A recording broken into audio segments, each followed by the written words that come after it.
საუბარი ეხება კომპულსიურ ობსესიურ აშლილობას, რომელთაც ძალიან ბევრი ადამიანი იტანჯება და ძალიან ბევრ ადამიანს აწუხებს ეს პრობლემა, რომელიც ძირითადად გამომდინარეობს ემოციური სტრესებისგან. ამ სტრესებს ადამიანი ძირითადად იძენს ბავშვობის ასაკში. ბავშვობის ასაკში სამწუხაროდ ვერ აანალიზებს ადამიანი ამ ყველაფერს, არ აქცევს ყურადღებას და ვერ ამუშავებს ფსიქოლოგიურად აი ამ პრობლემებს.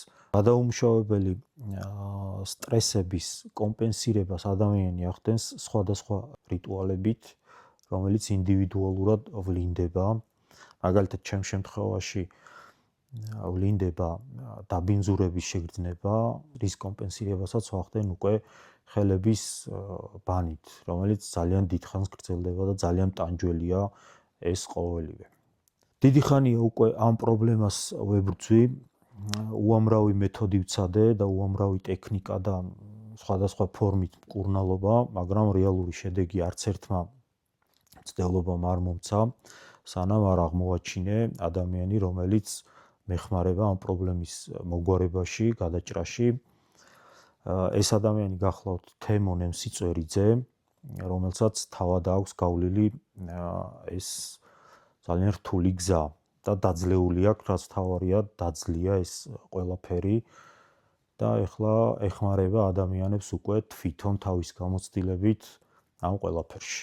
მეთოდი, რითაც ეს ადამიანი მუშაობს, არის რეგრესული ჰიპნოზი, რომელიც პირდაპირ პოულობს და ადგილზე ამუშავებს ამ სტრესისა და შფოთის გამომწვევ მიზეზებს. დეტალურად, რა თქმა უნდა, უფრო თავად მოგახსენებთ ამ ყველაფერზე.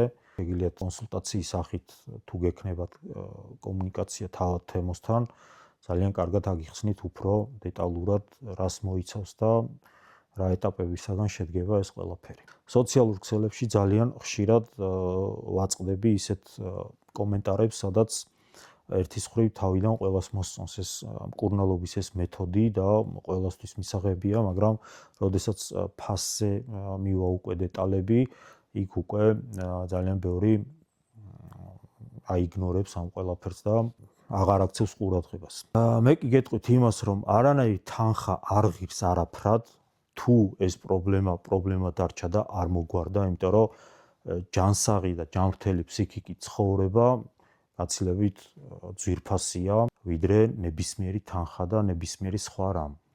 ყველას გისურვებთ ჯანმრთელობას, დეტალებზე შეგიძლიათ უკვე თავად თემოს მიმართოთ ამ ყველაფერზე.